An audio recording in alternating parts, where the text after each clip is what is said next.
नमस्कार दर्शकबिन सम्पूर्णमा। बाजे नमस्कार। हजुर नमस्कार। घर चाहिँ हजुर कता पऱ्यो? घर मेरो कर्णाली प्रदेश सर। अनि कर्णाली प्रदेश जिल्ला? जिल्ला जुम्ला। जुम्ला गाउँपालिका होला है? हजुर थानाका सुन्दरी गाउँपालिका। ए हो। हजुर यता कहाँ आउनुभयो त? यता काठमाडौँ के गर्नुहुन्छ? यता यहाँ काठमाडौँ हजुर बेचबिखनको लागि आफ्नो जीविका पार्जन गर्नको लागि के गर्नुहुन्छ? जडीबुटी बेचेर आफ्नो जीविकालाई पार्जन गरिरहेको छु सर। के बेच्नुहुन्छ? यो शिलाजित हिङ के छ तपाईँको जडीबुटी यार्सागममा बेनासे तेल जेठी मधु माथि फल हर्रो बर्रो बेचेर आफ्नो जीविका पार्जन गरिरहेको छ। व्यापार हुन्छ त? त्यो जडीबुटी बेचेर व्यापार हुन्छ त? हजुर जडीबुटी बेचेर व्यापार हुन्छ सर। अलिकति कहिले गुजारा हुन्छ। गरिबको अरू जीविका पार्जन दिने ठाउँै छैन सर। यस्तै गरेर जीविका पार्जन गर्छ। अनि चुनाव आयो भन्छन् त, चुनावको लागि जानु भएन गाउँतिर? चुनाव त अब आयो भन्छन् सर। अब फागुनको 21 गते छ, त्यही 10-15 गतेतिर जाउँला भन्ने सोच छ। कि नजानलाई चित्तबुद्ध मान्छे चाहिँ उठेका छैनन्?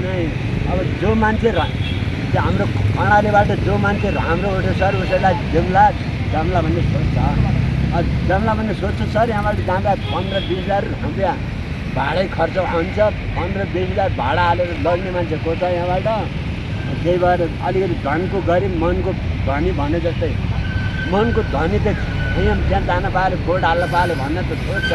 तर त्यहाँ जाने आयस्रो छैन सर। अब यहीँ गरेर जाने। यहाँ बच्चा पढाउनलाई सानोतिनो बच्चालाई पढाउँछौँ। यहीँ आफ्नो बच्चालाई कपडा पात दिने र पढाउने काम गरिरहेको हजुर।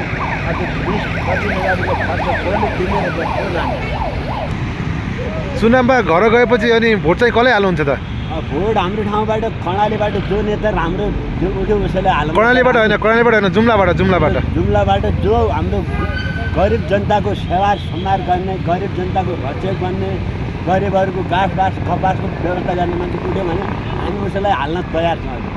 जनताले पनि भन्नु पऱ्यो गरिबको लागि म यस्तो गर्छु, म गरिबलाई घाँस दिन्छु अनि कुनै रोजगारको। त्यो त भन्नु त भन्छन्, त्यो त नेताले भन्छन्। जसले पनि नर्मलले मान्छेले पनि म यो काम गर्छु, हलानो काम गर्छु, फलानो काम गर्नु भन्छन्। तर भोलि काम गर्छन् गर्दैनन् भन्ने कुरा हो। भन्नुभन्दा पनि त्यो नेताले काम गर्छु भनेर उसले बाचा खसम खाओस् हाम्रो अगाडि हामी त्यो नेतालाई ल्याएर हाम्रो गाउँठाउँमा बाचा खसम खुवाएर हामी भन्यो भनेपछि हामी उसलाई भोट दिन तयार छौँ। अहिले चाहिँ अनि यो मान्छेले हाल्छु भनेर भन्नुभएको छैन? अब अहिले खोला हाल्ने सर। अब राम्रो मान्छे चिनेकै छैन। हामी काठमाडौँ छौँ, त्यहाँ को उठेका छन्, को घन्टी उठेका छन् भने को उठेका छन् भन्छन्। अब त्यहाँ गएपछि कुन मान्छे उठेको छ, कुन राम्रो छ, यसको बोली भाषा त्यसो सबै नतिजाहरू बुझेर त्यहाँ भोट दिने हामीले दोष जाँगर गर्नुपर्ला। सबै युवा मिलेर यो देशमा राम्रो गर्ने मान्छे उठ्यो भने पनि उसैलाई दिउँला।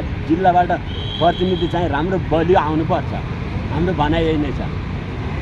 हस् त, धन्यवाद। हस् सर।